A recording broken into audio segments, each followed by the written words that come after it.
There we go. What's going on, everybody? Welcome to another episode of Live Coding with rabbitwerks JavaScript. My name is Sean, and tonight is a one-off, very different episode.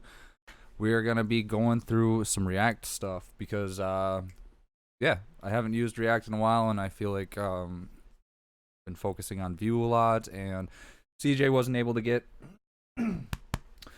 our issue debugged from last week. If you tuned into last session, it was quite the phenomenon we were going up against. So we still have that hanging in the air. So hopefully maybe next week we'll come back for it. But until that point, I wanted to kind of get back into React a little bit, and I figured what better way to do it than to just do a refresher course on stream. So it's gonna be chill. I'm basically gonna be remembering everything and stuff and whatnot. So yeah, this isn't gonna be a project-based format, but because this is a one-off episode, but more than likely we will be doing a React-based series in the near future. So, main reason that, I don't know, Vue is awesome. I love working with Vue, but it can't be the only thing that we work on in this channel. Plus, I really want to get better at React because it seems like that's the only thing that's in, well, not the only thing, but that's the one thing in actual professional development, employment, and stuff that's really the hot topic right now. And so it just makes sense to kind of capitalize on that. And then once Vue takes over, then, you know, we got plenty of skills to take over at that point. But before we get started, I just want to say Vue and React are very similar in a lot of different ways. Vue takes a lot of its inspiration and its functionality from React, which is pretty cool. As far as the way that you go about building UIs and stuff and component-based UIs and whatnot. Whereas the main difference that you'll find in between like Vue and React is, although they're very similar, everything in React is done via JavaScript, and in Vue you actually get like an HTML section, an actual CSS section, an actual JavaScript section being the Vue instance. Whereas you can see like when we come into the Codebase, whereas most stuff in React is going to be done via JavaScript, JSX for the markup, and CSS and JS for the styles if the styles are local. I've heard a lot of people that just kind of go about it in an Angular approach where, excuse me, where they gotta love winter, right? Where they kind of like take the whole separation of concerns kind of approach to it. So they'll have like the React component, and then they'll have like styles for that component in a separate CSS file, and they'll bring that file into that component locally, versus like just having an object called styles and trying to set all your styles. And like, I don't know, there's a lot of different ways to do it. We're gonna have some fun. Let's get into it. So thank you so much for tuning in. Make sure to give a like if you haven't already. Subscribe for more stuff, all that YouTube and Twitch stuff. Thanks for tuning in. Let's get started. All right. Excuse me, sorry. Boom, Codebase. Okay, so this is a project that I started working on last night just for the fun of it. It basically utilizes my Flexbox utility library, and I'm just kind of making some components right now to kind of demonstrate the use cases of like my component library, or my Flexbox library or whatever, and doing it through React.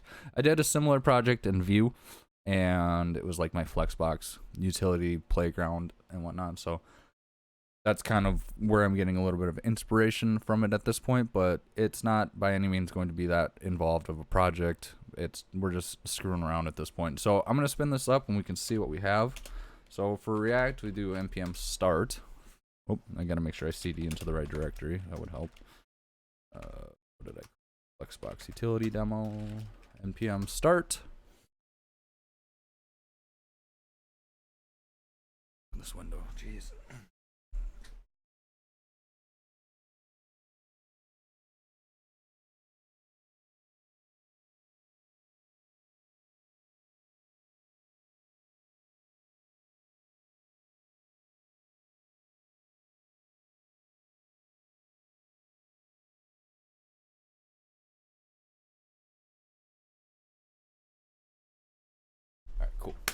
Okay, so where are we at? It just loaded up. I'm gonna pull this web browser page over here so everybody can see it. So this is basically what we have right now. So not too complex. It's basically, if we look at the code base, starting at our app.js. So we have basically just our app function or whatever that's returning some JSX, and inside of that we're loading in our flex container component. Flex container is just going to be a container essentially set to Flexbox that'll contain that'll hold some different flex items and whatnot. So going to watch on Twitch tonight. Been having trouble issues with YouTube. Yeah, I think they're getting too big for their own good. Anyways. Yeah, so it's on, we're doing multi-streaming YouTube and Twitch, rabbitwerks.js over there if you want to go check that out if you prefer Twitch. Definitely give a follow over there if you want. Okay, so we got our flex container. That's basically a component that's going to hold flex items, and inside of there, if we open up that component, I believe it's this one. Yeah, so yeah, this is our flex container. We don't really have any state right now, so it's just a, stateless functional component. I think that's what they call it. Stateless functional component. And that basically just returns some JSX that contains a div with some class names. You can see that we have our Flexbox shorthand. So we have Flexbox, and then we also have a FlexGap property of 3, and we're also centering the alignment and justification of the content inside these items. So as you can see, we just have, that was the wrong button. There we go. So yeah, you can kind of see we just have flex 1, flex 2, flex 1, flex 3, flex 2. And they have this gap in between it that's set by this flex gap here. And then I will be making a series on how to use my Flexbox utility library. If anybody's interested in that, I'll do a short series of actual recorded videos. You can see that without that class there, they just smush together like that, and then you have double borders and stuff. So adding an artificial gap using margins, we can have a nicer looking grid of items. So yeah, not too complicated. So let's move into the actual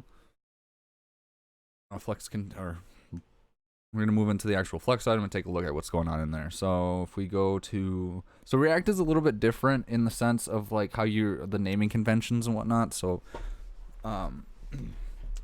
whereas Vue will have, like, if we look at the file tree of a Vue app and stuff, you'll have, similar root file structures and whatnot. But then when you get into like your components and such, you can see that instead of having like a .react file or something like that, or like a like has .vue has, everything is just a JavaScript file, and it can be kind of confusing at first because with React, everything, it kind of works with like in the same sense as Node and stuff like that, where it automatically imports the default export of an index.js file.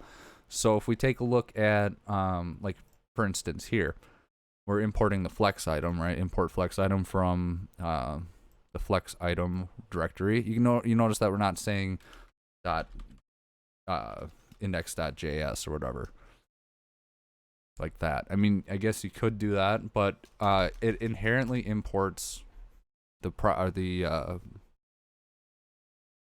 variable, I guess you could say, that gets that's getting exported from these index.js files. By default, it imports it automatically, so you don't have to say index.js.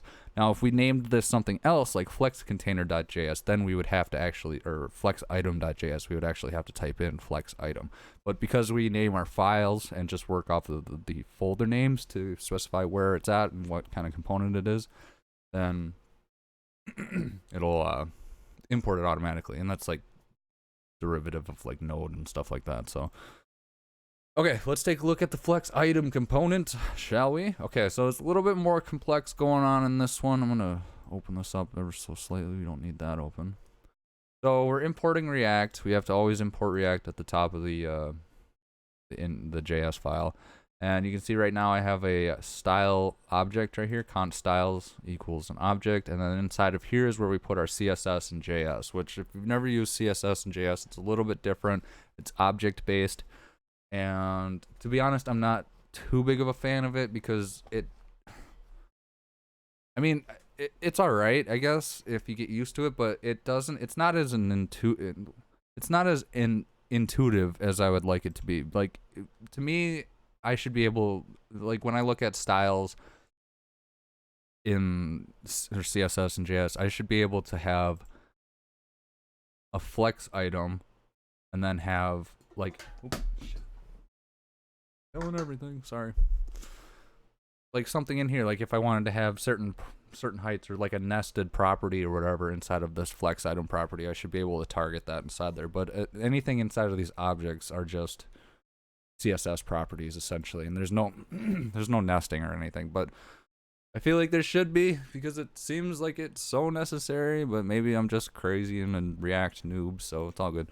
Okay, moving on from the styles block. This is pretty common. What you'll see is like const styles equals an object, and then you'll do like object, or if you look down here at the styles property, you can see styles.flex item, and that'll import these or apply these styles to that element.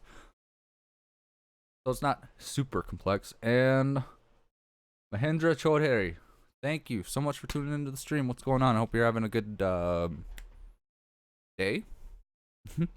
day, night, whatever time of day or night or day it is. Thanks for tuning in. Okay, so let's move on to the actual component of this. Since Joshua was saying, since you have components in folders anyway, you can add a style.css in each of them and import it into the component. That way you can use regular CSS. Yeah, so that's kind of what I was getting at before, when some people prefer to go about it in the sense of like they separate the CSS into its own actual CSS. I think that in more complex use cases for like CSS and stuff, when you have a lot of styles going on, that definitely makes a lot of sense. But for something like this where we just have like one CSS rule or whatever, I think having it inline wouldn't be that big of a deal. But I definitely could see where having it broken out, bigger components, more complex styling and stuff going on would make sense being in its own CSS file. Okay, so cool. Let's take a look at this now. So there's a couple things. This whole thing, this is our React. Well, this whole thing is our React component, but this is like the actual rendering of it. This is the actual component itself. So you can see right now it's not a function, it's a class. So the reason why we have that is because we have state, and it's not a stateless functional component anymore. It's a stateful component, class-based component. So inside of here we have class flex item extends react.component. That basically pulls in the component base out of React to be used as a component, I guess. I don't know. Constructor, we have a typical constructor that goes in classes, and then we also are passing in our props from up our parent component or whatever. If you don't have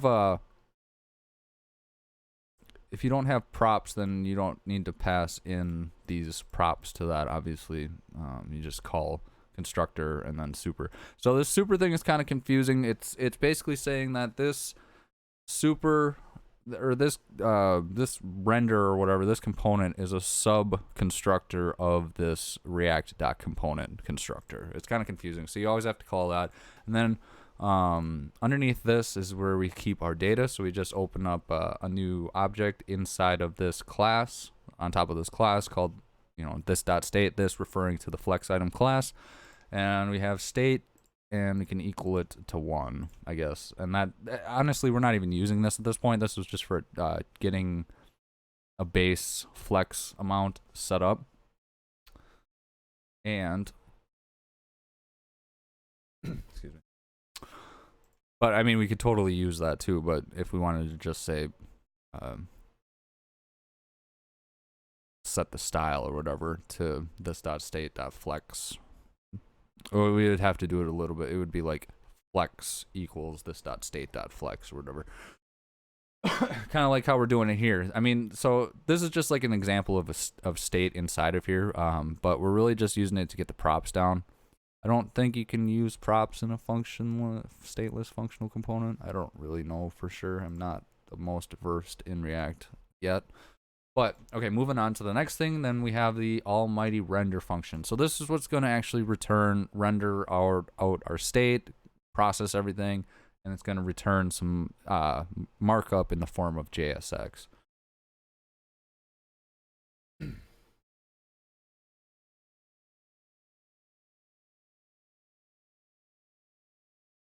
Stateful functional components with hooks are beautiful. Yeah, that's a little bit above my pay grade right now, but if it's anything like what I mean, obviously it is a lot like with using the like the view compositional API, then I think it'll be really cool once I get to that point.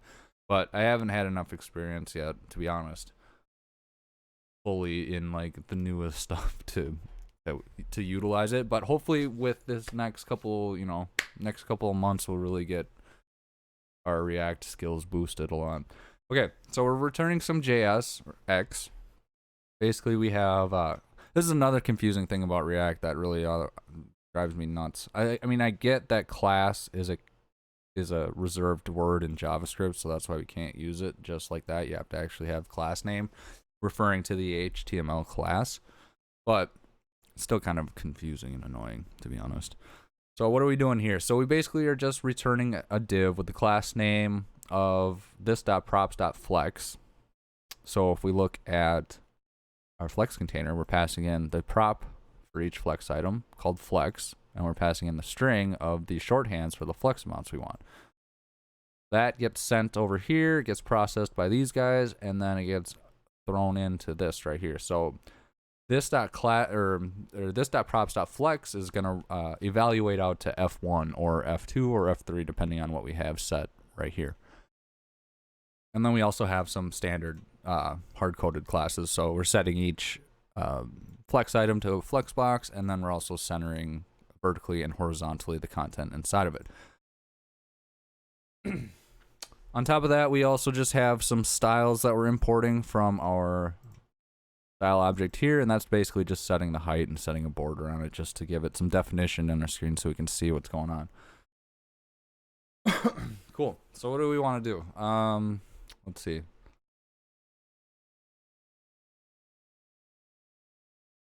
I think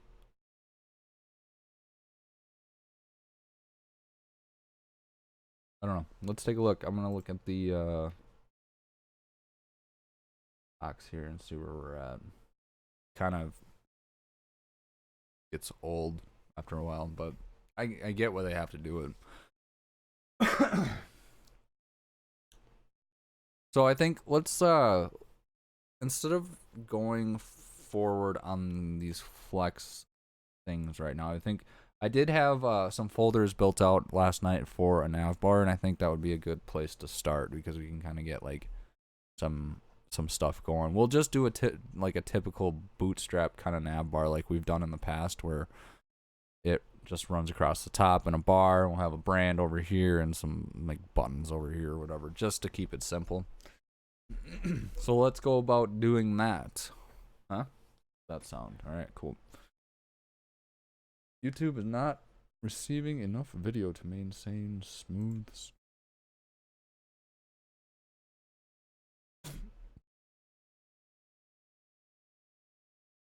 Checking on my stream health really quick, sorry.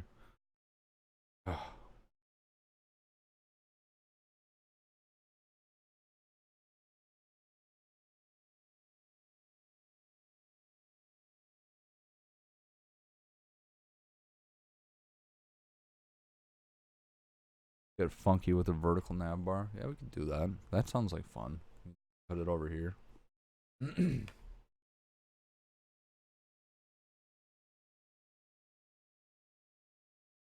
Hold on, I'm just trying to correct my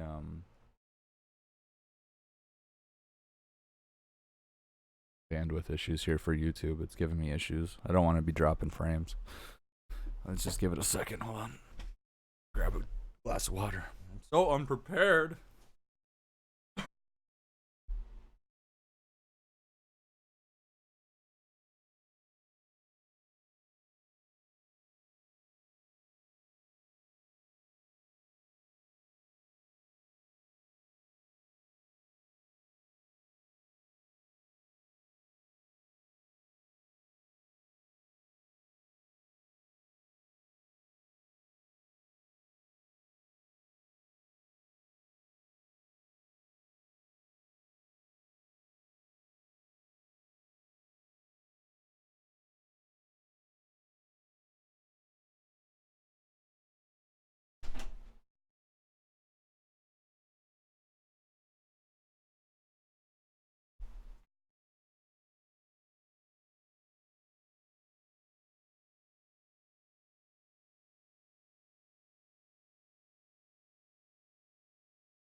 Okay, I think we're back. The bandwidth issue. Sorry. Keep looking for headphones I want to put on. I'm so used to wearing headphones. Okay, so before we do that, I had a thought, and I want to try passing a function down to a child component as a prop, because it could be kind of tricky with the whole like this thing, and it's actually recommended by React to just use arrow functions, so you don't have to use like dot bind and pass in this or whatever. So you can pass entire functions down to child components as a prop. So I think we can do that. Let me just pull up.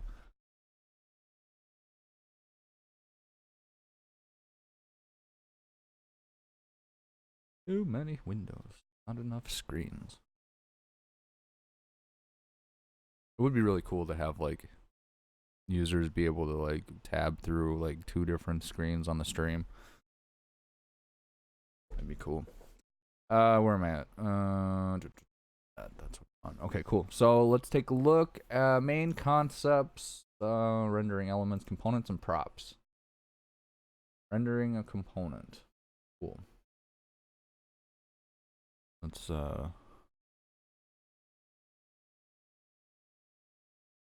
if you use functional components, you don't have to use .this or bind either. That's interesting. Makes sense, because you're not working inside of like a JavaScript class where everything has to be .this or this dot. I'm sorry, .this. This dot this equals that dot that divided by 3 over the square root of a piece of pie. Okay, so all right, let's see. Composing components. I guess I could bring this on here so you guys can see what I'm looking at.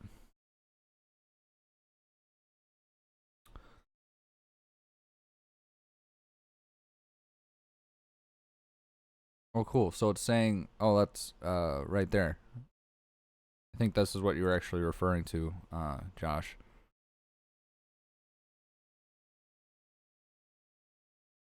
Because you can see right here it says props.user.user or avatar. Let me try that really quick. So inside of the flex item, I'm going to just do props. Oh, wait, I can't because this isn't a functional component.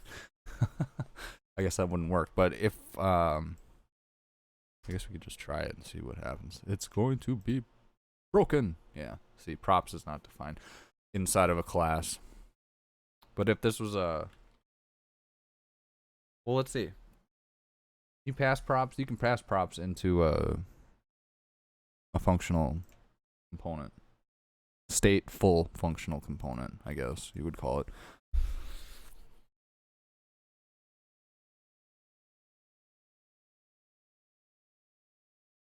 Yeah, because this is a function that doesn't have any actual state. Where's it getting props from, though?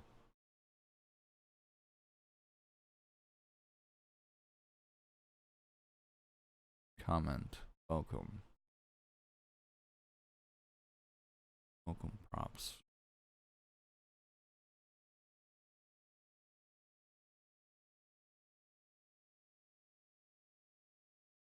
Functional components do everything classes do in less code. Cool. I'm stoked to like really get my hands into this framework, because I've been putting it off for too long because of my disdain for Facebook, but I can't let that stop me from using an awesome framework.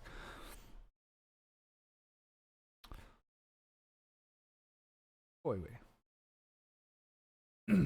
What's up, everyone? Thanks for tuning into the stream. Say what up in the chat. React just no. You get props as a parameter of the function.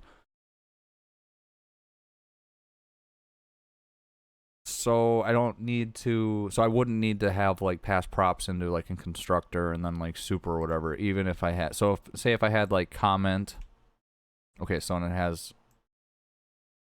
it passes props in like that. So if I were to have comment on the parent component and comment equals like, hey, you're super cool, or actually it would be author. So author name would be like Sean or whatever.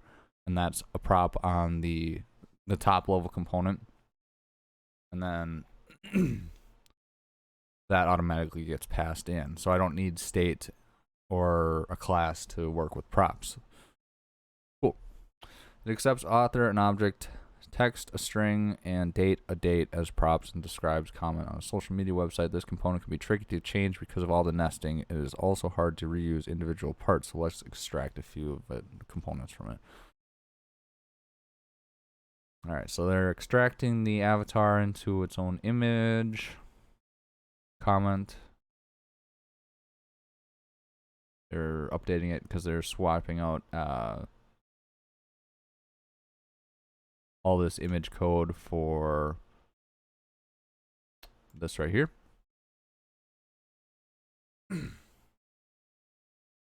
Alright, user info, props, user. Cool. When I think that was the only, well, I guess we could turn this back into, I guess you would call it a stateful component at that point, because we'd pass the props into it. Let's try and do that. Okay, so what we'll do is we won't need a render function either with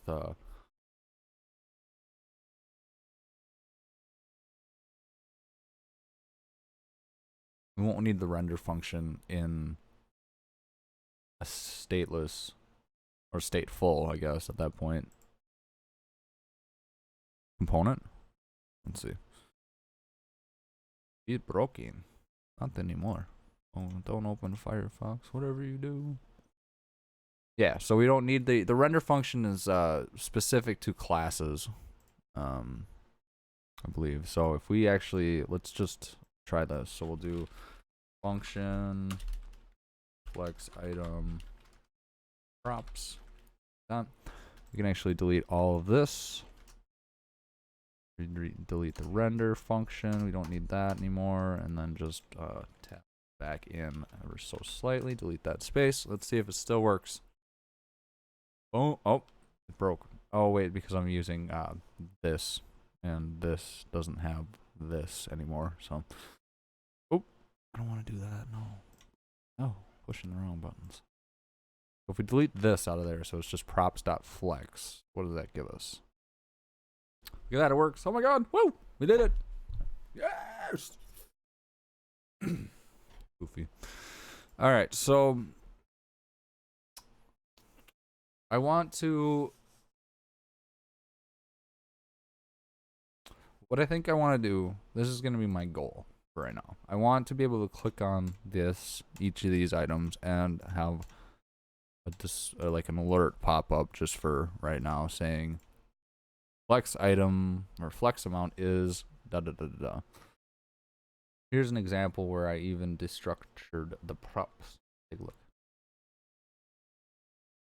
Oh snap.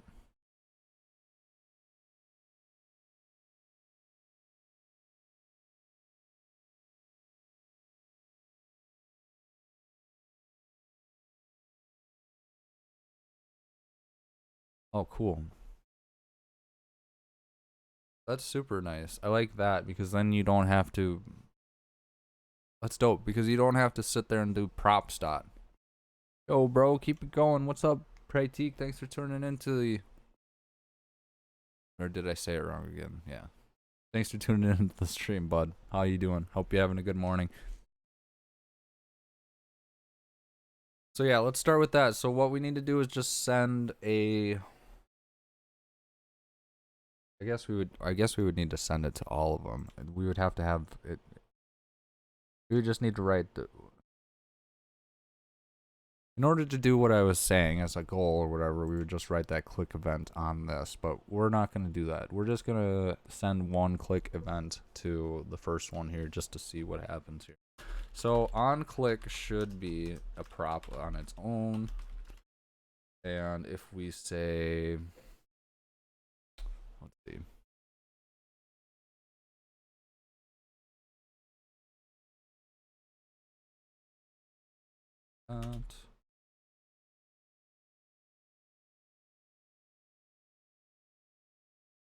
And an arrow function. And we'll just do alert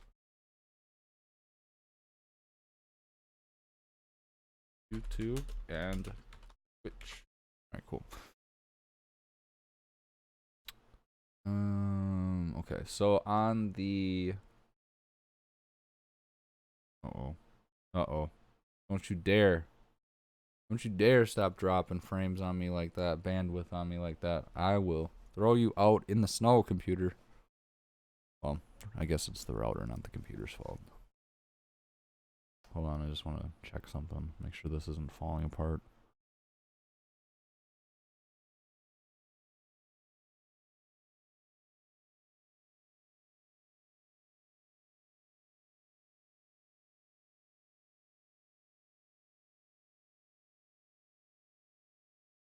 Okay. Cool. All right, so we have our onClick is technically a prop in React.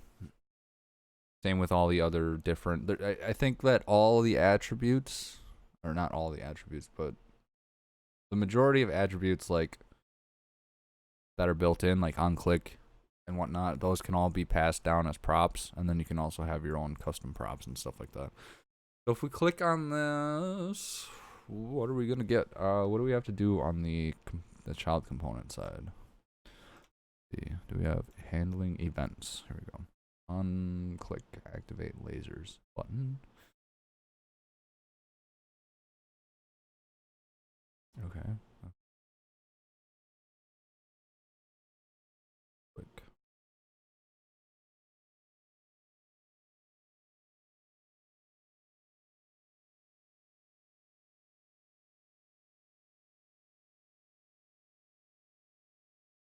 JSX, pass a function as the event handler rather than a string.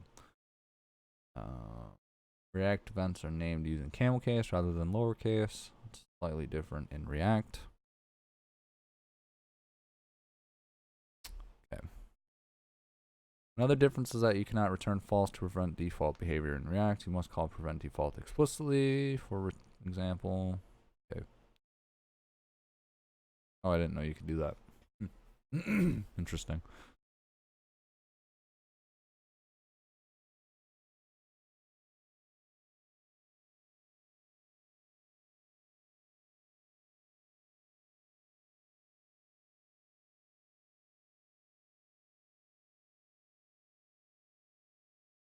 That's using set state.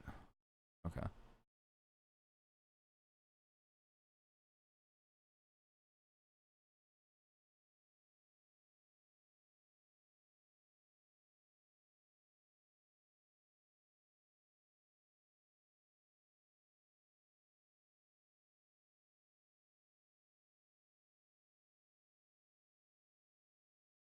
Props are read only.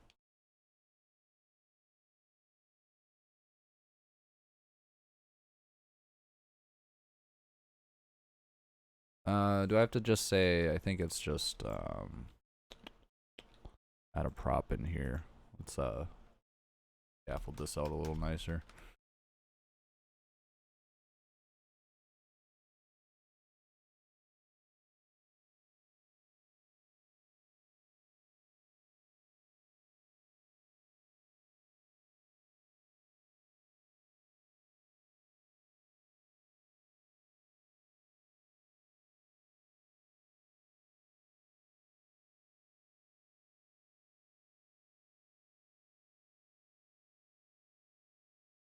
I don't know if that's how you're supposed to do it.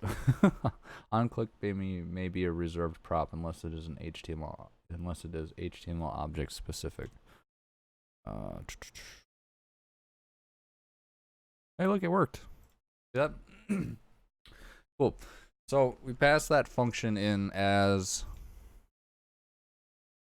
a prop, essentially. So we could have anything in here. So we could actually define a function outside of here and then pass it in to be used right here. And then we click on it. We'd need an onClick. So if we wanted to use this on all of them, say like we would have to just write that inside of the actual component itself, not pass this in, you know, 5 different times to different components. Because these are supposed to be, these will essentially be these will essentially be like dynamic, you know, once everything is said and done. So the amount of flex items that's itself would be dynamic, and we don't want to have to like set this on there every single time with some sort of JavaScript code or something like that. So for a quick experiment, try not using it in the child to see if it still works. All right, let's see what happens. So if we delete the whole prop, let's see what happens.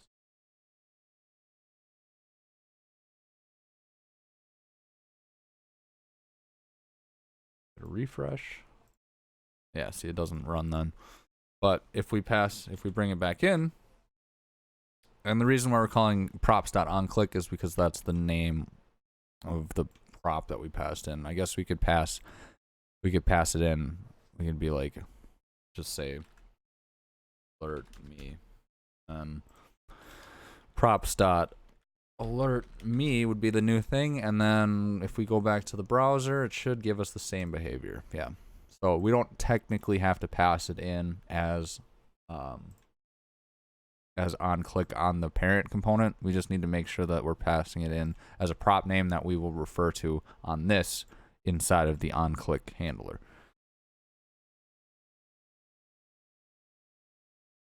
That's neat. I didn't know if React reserved on click on all components, just not native HTML ones. Not just HTML ones. Yeah, no, it's cool. Okay, so that goal is complete. All right, cool. Let's move on to the next thing. We'll probably start by making a Navbar here. So what do we want to do for the Navbar again? We're going to probably, well, I guess we could go, let's take a look at the code base. So Joshua was suggesting that we do it on do a vertical Navbar. What that would entail is turning this into a flex object, and well, I guess we wouldn't need to do that, but well,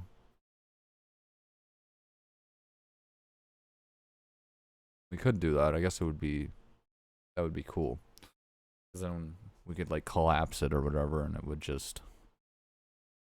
resize accordingly. How's Twitch doing? Let's take a look. Oh lads. Oh lads.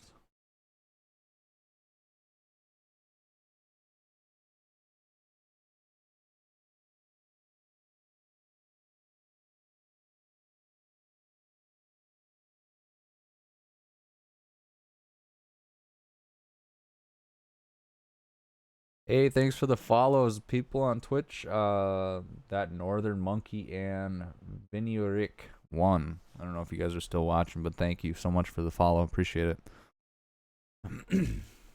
Okay, so I guess what do we want to do here?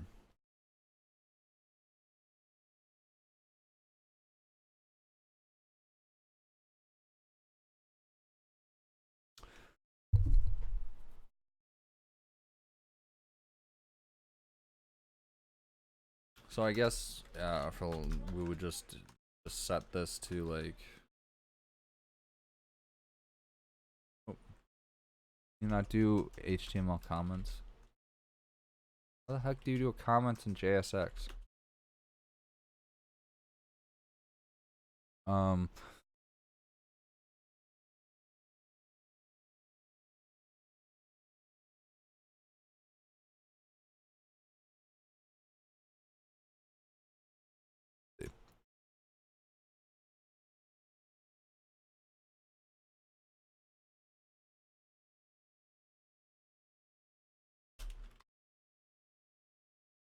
How to comment in reactjs.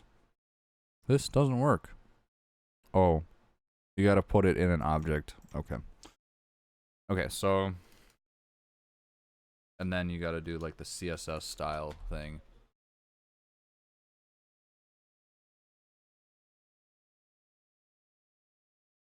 Oop, backwards. Sorry.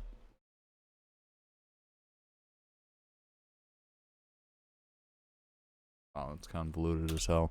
Okay, so the nav bar is going to go here, right? And then we need to that's going to be a vertical display, and if we want this to be on the vertical axis, we need to set the flex direction, set this the app to flexbox, and then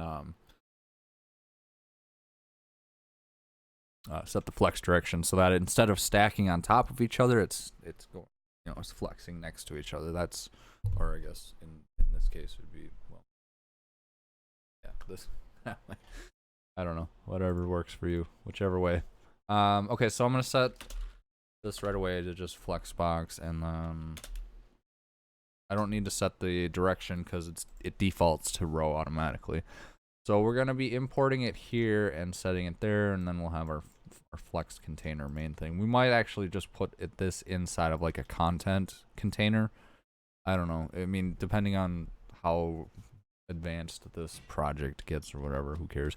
Okay, so let's move into, we can close that out, I'll keep this open just for now. All right, so in our components directory, in our components directory, we have flex container, flex items, and then our navbar folder. So in the navbar main, I'm going to create a new file, and we're going to call it index.js. First thing you always want to do is import React from React, like that. And I think we have any styles yet, so don't worry about that, but we could.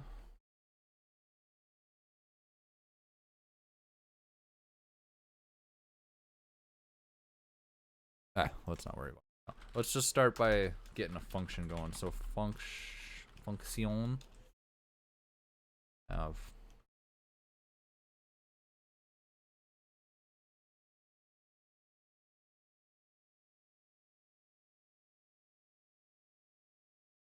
cool. And then we'll just return some JSX. So return. Inside of here, we're going to have a div directives. That's right, Emmet doesn't work inside of JSX. At least out of the box. I'm sure they have a plugin for it. I wouldn't imagine that they do. So we'll just do div class name equals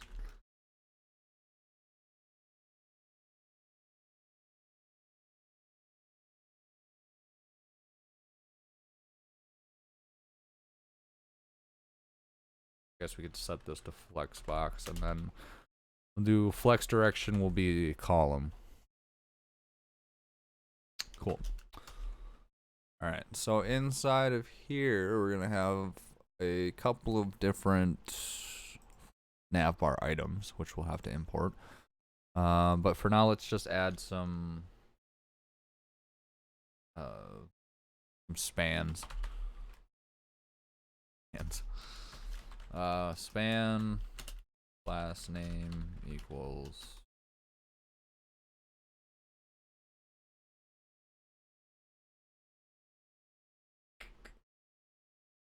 and we're gonna set an explicit height to these so they don't sit there and point across the entire navbar. If we were to set them to flex items and set them as a flex amount, like F1 for flex 1, then it would take up the whole available space. We don't want that, so we want to just set them as explicit heights.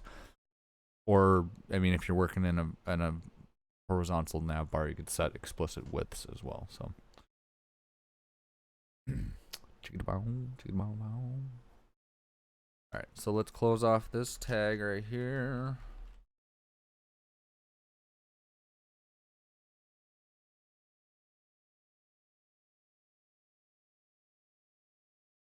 Cool. I'm gonna dupe this a couple times just to give it, just so we have an example to look at when we load it into the actual app.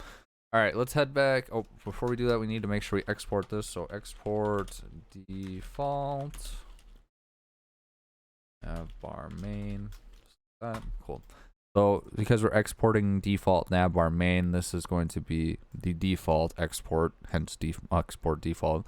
So when we load in index.js, it's going to automatically load this export in where we load the file into, because it's called index.js, and it automatically looks for this.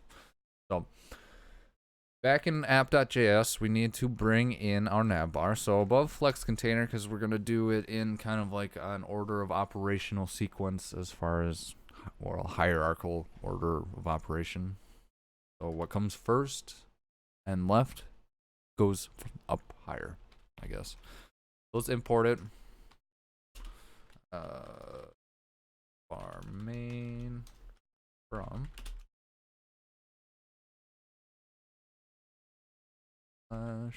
components navbar. Oops. Navbar. Oh, stop doing that. Stop. And navbar main. Cool. So now we can be able to just pull it into here where we have our comment, our convoluted comment, and we'll just say navbar.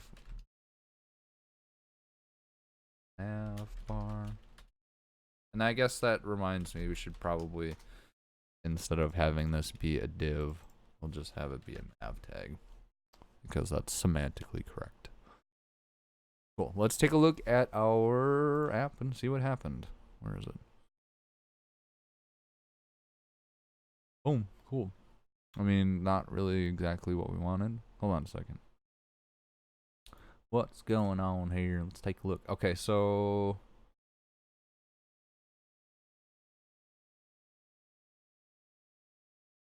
this should take up the entire space. We need to set this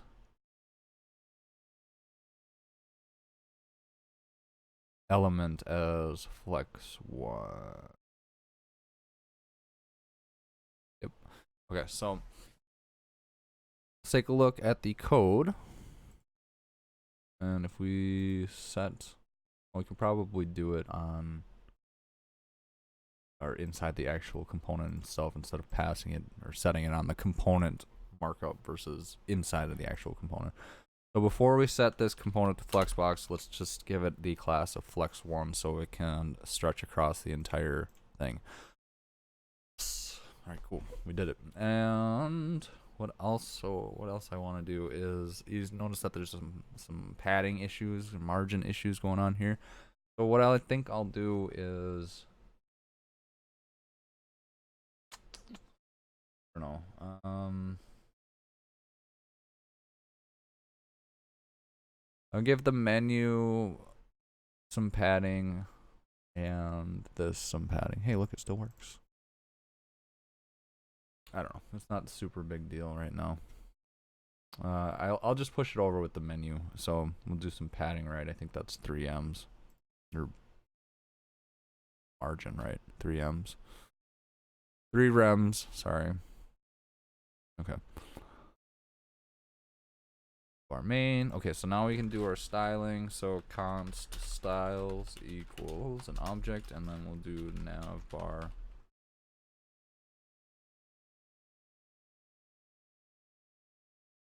See, this is where I want to be like, okay, we have that.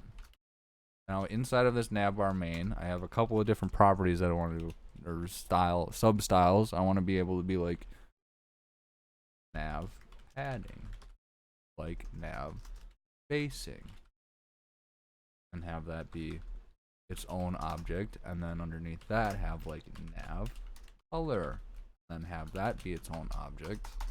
But no, I guess, I don't know, I guess that's kind of redundant, to be honest, but it just,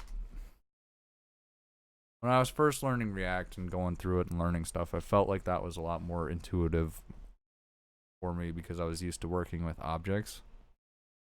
But maybe I'm just an idiot, so I mean, not an idiot, but like, maybe I'm just a noob, I guess. I don't know. Who knows? Who cares? Navbar main, we're going to set some margin, all right? And we got to put it in quotes. Or wait. No. Margin left. Rem. Okay. Now, can I drop that on here? Styles equals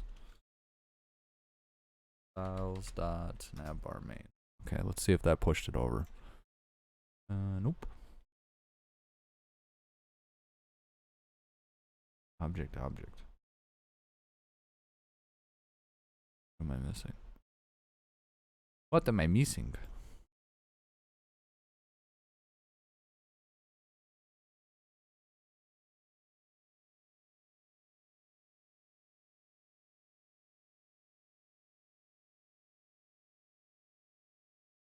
I just need to do.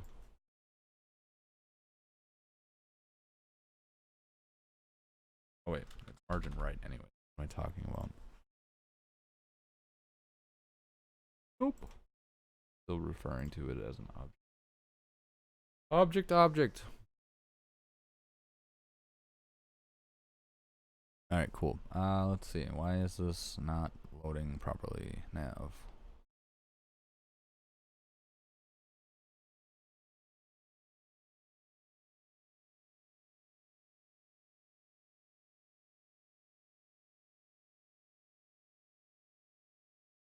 Oh. I think it's because I have styles instead of style. Yep, that was it. Okay, so it's not 3. I think it might be 2.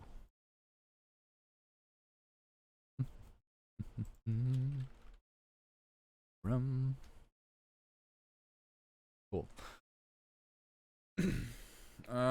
Yeah, so that works. We need a menu header, and then we can turn these into menu items or actual components and whatnot. So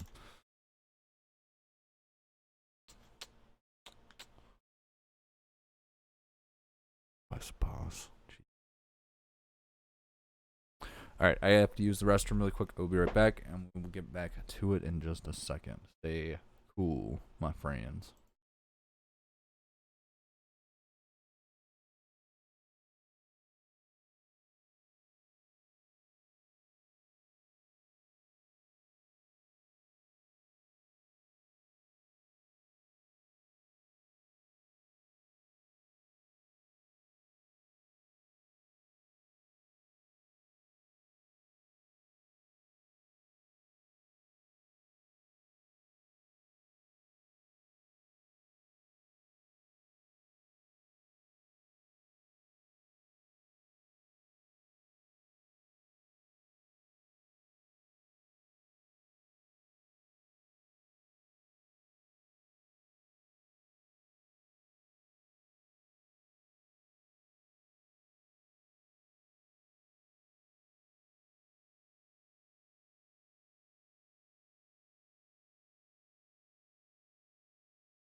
All right, we're back. Thank you for your patience. Okay, so let's turn these spans into some menu items. How about that? Right. So what are we gonna do at this point? Well, first, you know what I'm gonna do is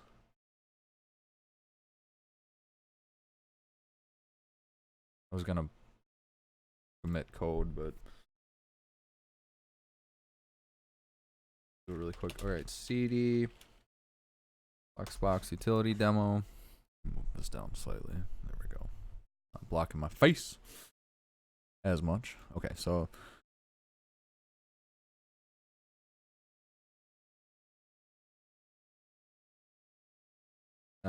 get checkout dash b rfu c 2 underscore any int, that works, whatever, same thing.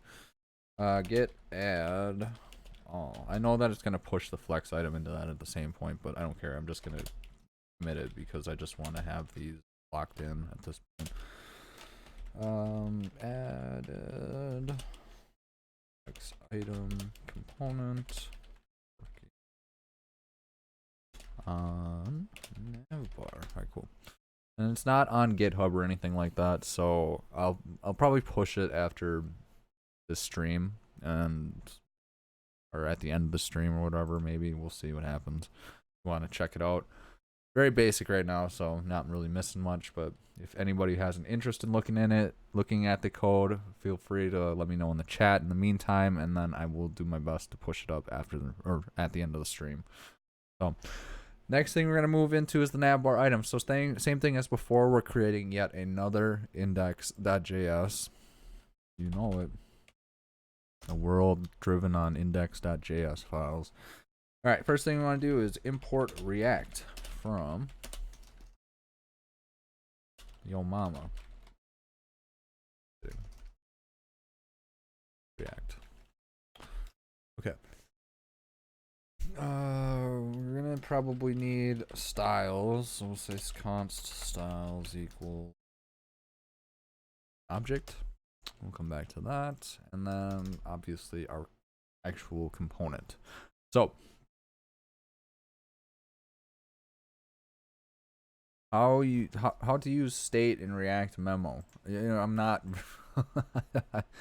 I'd be 100% honest with you. I don't have any idea. I'm not even sure what React memo is. Let's see. Top level API.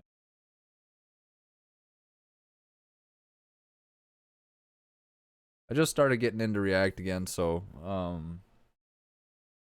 you're asking the wrong hombre. I wonder if Joshua would be able to shed some light on that.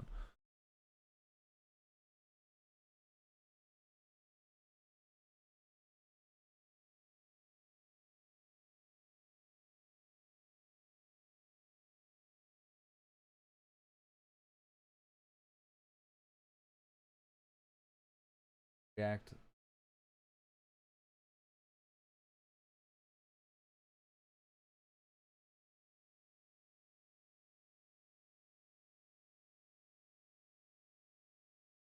I don't know. I found this tutorial. I'll post it in the chat. Feel free to take a look at that. That might be useful. I'm not really sure, to be honest. Like memoization with React. It's a little bit out of my scope of understanding at this point. But hopefully that helps you get on the right direction for your answer. Thank you for the question. Thank you for tuning in the stream. Eyes. All right. So let's create this. So function navbar item. That. I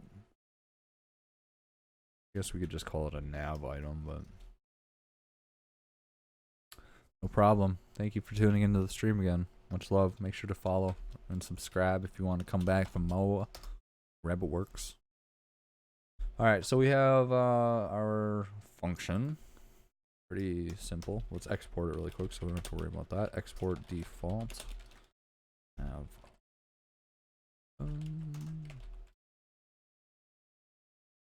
I do feel like the one benefit from using and like getting into React is that the ecosystem and the community is so massive that like you can find an answer for literally any problem you have. versus something like Vue. I mean, the community behind Vue is really strong, don't get me wrong, but there's a lot of stuff that's still kind of like a lot of loose ends that kind of are just dangling out there, where I'm sure React has a lot of stuff like that as well, but I feel like as far as like the more advanced crazy stuff, because they have like their huge team working on features and stuff, that probably going to be a little bit more fleshed out than the Vue equivalent. And that's just kind of the nature of having a multi-gazillion dollar corporation backing the framework, I guess. But I don't know. Who am I to say? I don't really know. I don't know anything. Don't tell me. Go away. I don't know what you're doing here. Who are you? Ah! I'm ending the stream. Go away. Also, it doesn't have a nice UI framework like Vuetify, which is so easy. Yeah, that is true. I do like Vuetify. I haven't really used too much. I haven't really used too many of the like frameworks and stuff for Vue. I just kind of go at it vanilla Vue because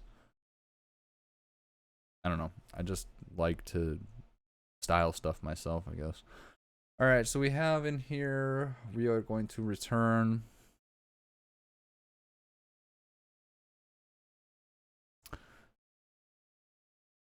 I guess an A tag. I don't know what would be the well, I guess since we're not going to have like, we could just turn the A tag into whatever we want as far as styling. We don't, excuse me, we don't need to wrap it in anything. I think just having an A tag would suffice just fine.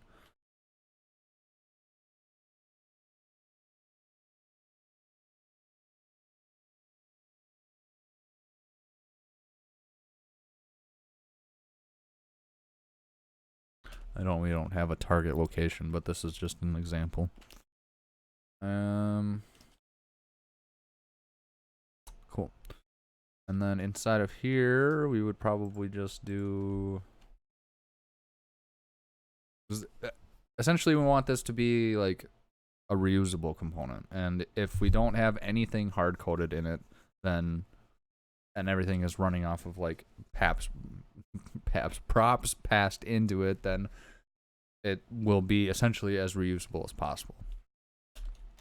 We'll say props dot text. Okay, cool. And then we also need to make sure, since we're accessing props inside of our stateful, is this a stateful component at this point? Stateful functional component? Or is this still considered a stateless functional component? Because props, I guess, is state, I guess you could say, but it's read-only state. So does that turn it into? Oh yeah, that's a good idea. Thanks, Josh. All right, so we'll actually, instead of what we would normally do is we'd pass props into the function like that. Not unless you use state. Okay, so this is a stateless functional component still. So what we can do instead of just passing in the props object itself is like what Joshua was suggesting in the demo, or the example that he showed us, is that we can destructure the props object itself inside of the component, or the function invoker. So it would be text and target location, just like that. And we don't need to do props dot at that point. We can just access it because we destructuring objects is so amazing in JavaScript. It's so friggin' helpful. I love it. All right, cool. We don't have any styles yet. Let's just see what happens before we like screw around with styles. Okay, so now we can go back into Navbar main. Get rid of all these. We need to import our nav item. So import nav item from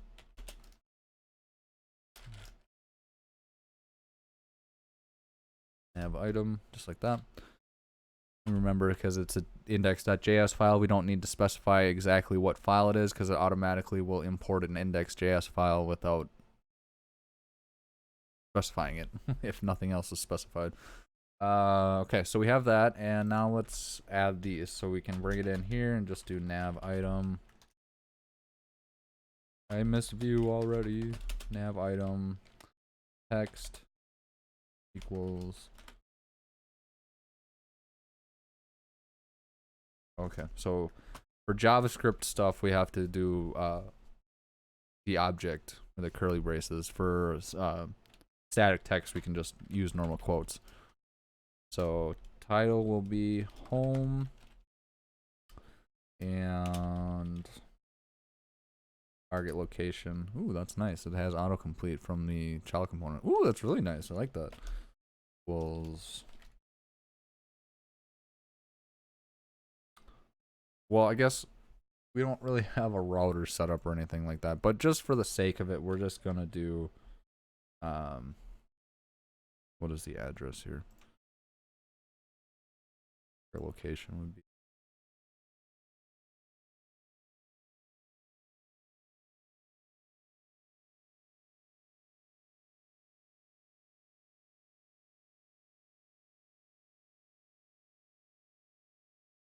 All right, cool. And I think that's everything we need on that. So you can self-close it because it is a component. All right, so let's just add a couple more in here. We'll do playground.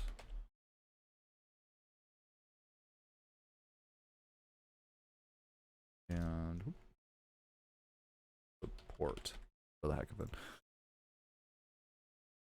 And it would be like playground.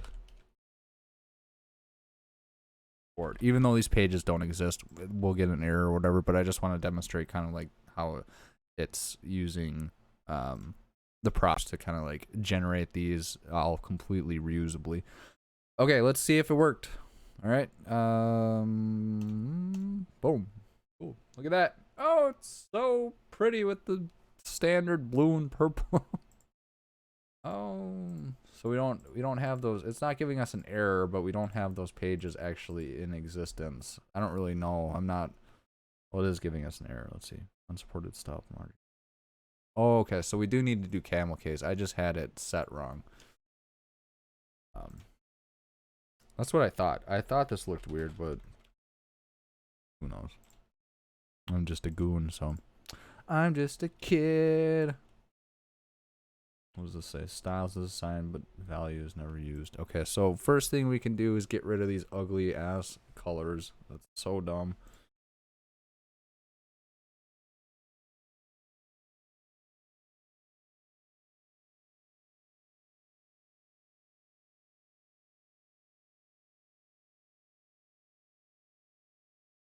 So dumb. Did I mention it was really dumb?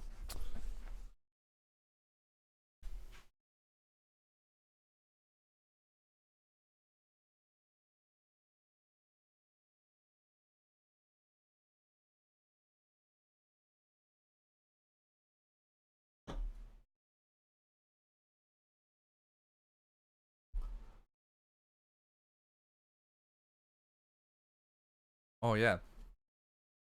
Dishwasher leaves soap residue on the inside of these plastic cups. It's a good flavor. Not gonna lie. Okay, so let's style these up really quick, and we need to get a header inside of our navbar, and then we should be good to go on that aspect. We could probably space these out a little bit, but I don't know. I mean, whatever, you know. So inside of navbar, we can attach our styles here. So what we want to do is we're just going to say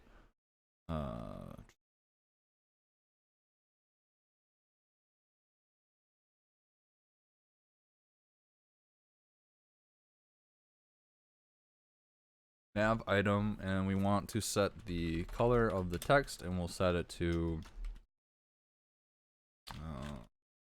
we'll do DCC. That's a decent grayish color, white grayish.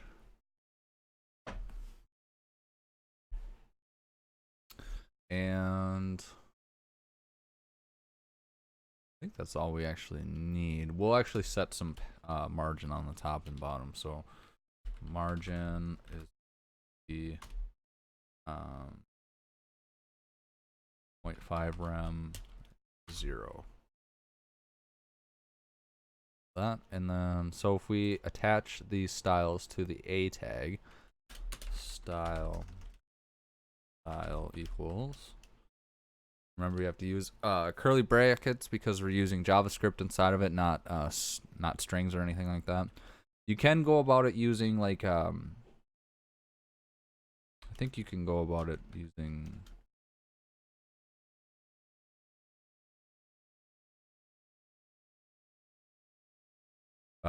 you can use a combination of like. So what I've done, like, okay, for example, like, where is it? I think it's.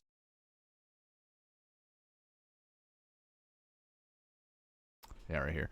So the class name, you can see I use a template string, so that way I can get access to both JavaScript lingo and HTML actual like hard-coded classes or whatever, versus having one or the other. Because if I was gonna put this, I wouldn't be able to use the string template or string template inside of just quotation marks, and I wouldn't be able to use these hard-coded string class names or whatever inside of just like if I got rid of this, you can see that it's trying to look at them like JavaScript variables or whatever. So putting it inside of a template string inside of the brackets will be able to allow you to like mix and match and stuff. You can do a lot of really cool stuff, just like Vue. I mean, you can throw, I think you can throw an array in there or something. I don't know. Maybe not. Maybe I'm just confused because Vue's better. What? I didn't say that. Okay, so let's see what we got for styling here. We got that going, and I think that should be good to go. What I want to do actually is just throw a border bottom on it, and it will be 2 pixels solid, and we'll just do that C color again, just for the heck of it. Border bottom. Okay, let's see what we got here. Uh-oh. Style prop, expecting a mapping from styles property. Oh, what did I screw up? Oh, I didn't actually put it in there. Jeez. We don't actually need to use string templates because we're not passing any styles into it.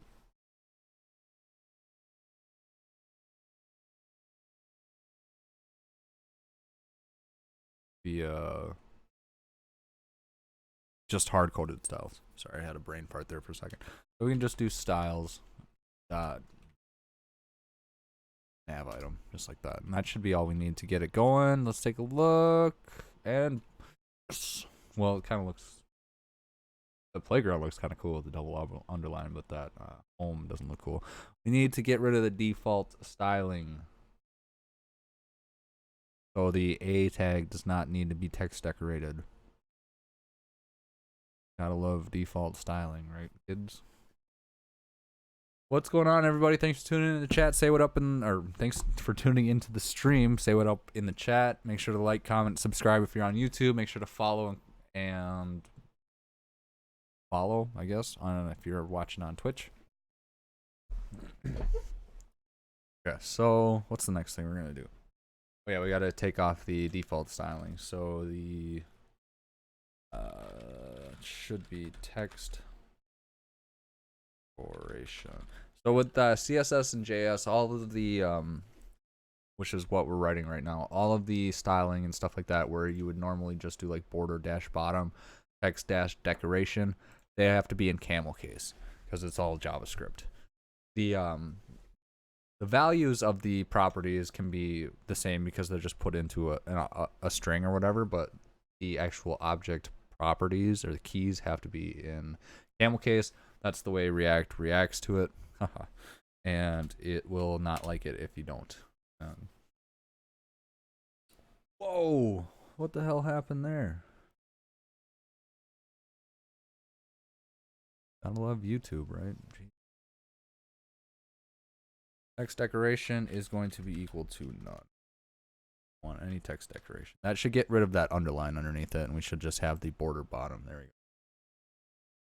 Nice. Decent. Like I said, we don't have React router or anything like that. So these are just like placeholder examples and whatnot, because obviously it's the same page. We're not navigating to a different component or anything like that. But just for the sake of demonstration, it would essentially navigate to that component if we had a router set up and whatnot and those pages built out. What I actually want to do, I think, is give it. Well, I guess that's just styling at this point. We don't have to worry about that. What do I want to do though? I want to put a bar here so I can see it.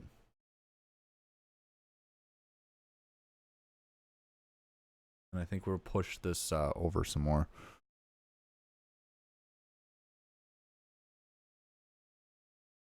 What we could do, I think we should set one of these flex items to 1, and then intrinsically inside of it, and then if we did like a double click, it'll increase the flex amount. That would kind of be cool. What are we at for time? We're at 120 minutes. 120. 80 minutes. An hour and 20 minutes.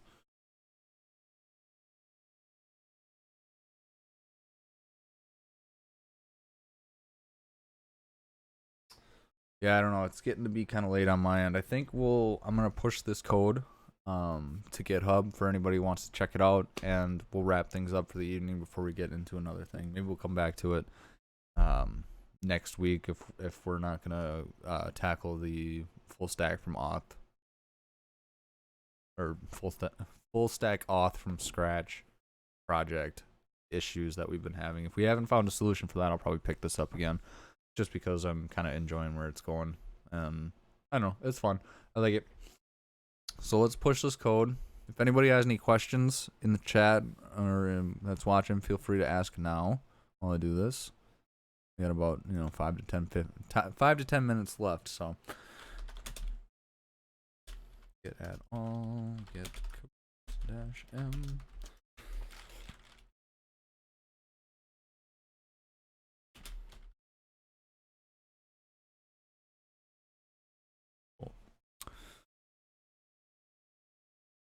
So I need to make a new repo really quick.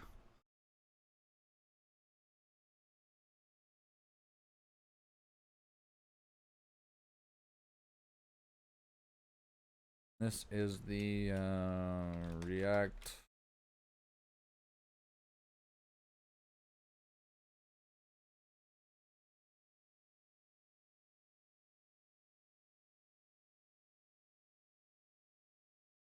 And then, it's called React Flexbox Util Demo. The idea of this project is going to be able to kind of like recreate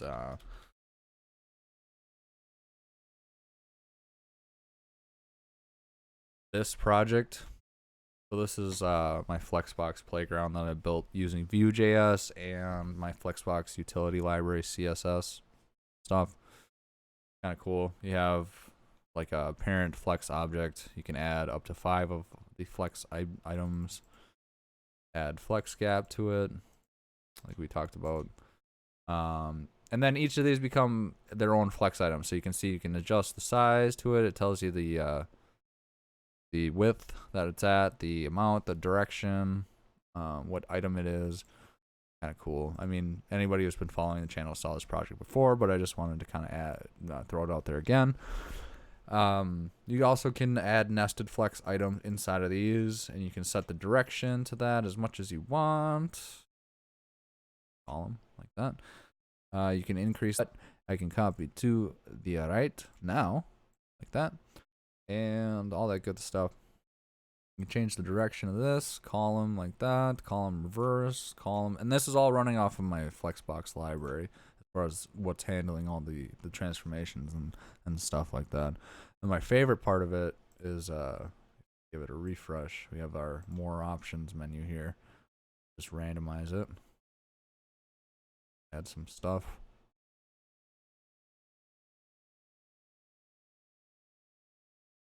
Randomize. Oh, that was kind of lame. Randomize. There we go. Randomize.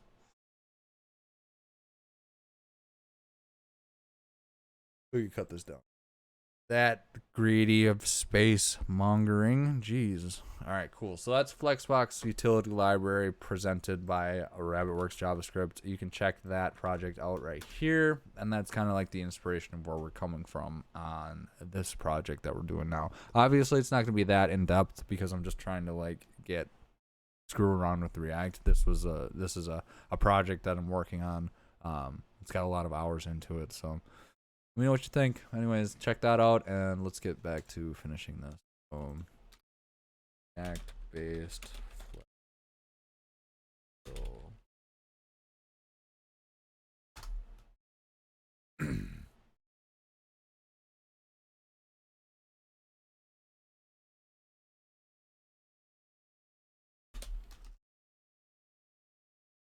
git push dash u origin.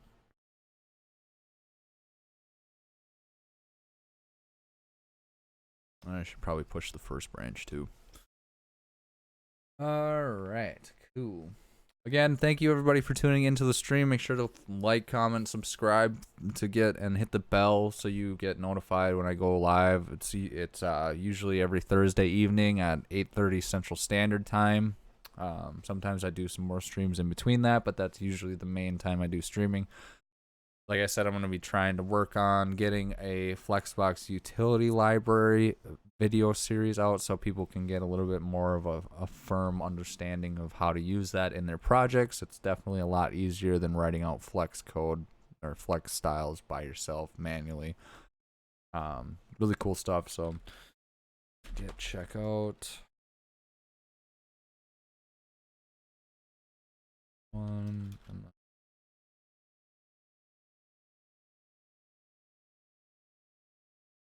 Git push dash u origin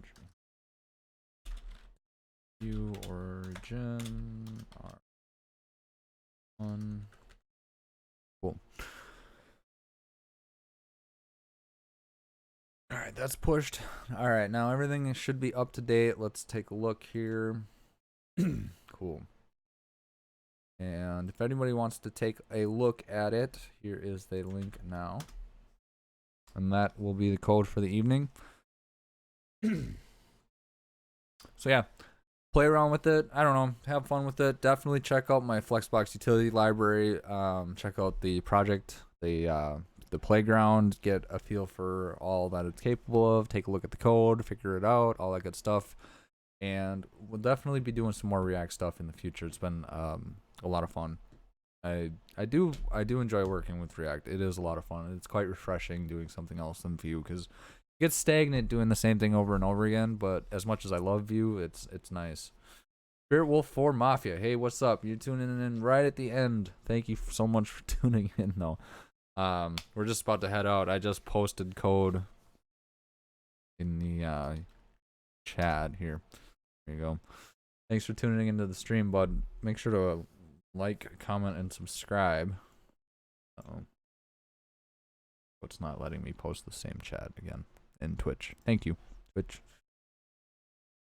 Anyways, okay, so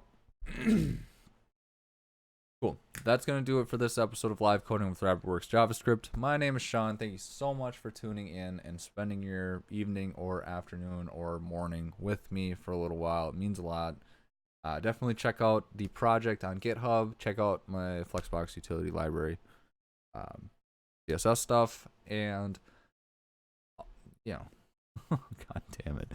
Definitely check out some of my previous stuff. Spirit Wolf, thank you so much. And follow or subscribe so you can tune in next week. We're gonna hopefully have CJ back on the stream. We can figure out what the hell went wrong last week, and I'll be having a video series coming out soon, so definitely check that out and all that good stuff. Again, thank you so much for tuning in, everybody. Much love. Really appreciate it. Code Rabbits, you guys rule. Thank you for doing what you do and supporting Rabbitwerks JavaScript. And with that, stay awesome. Keep coding. We'll catch you on the flip side. Rabbitwerks JavaScript, we're signing out. Peace.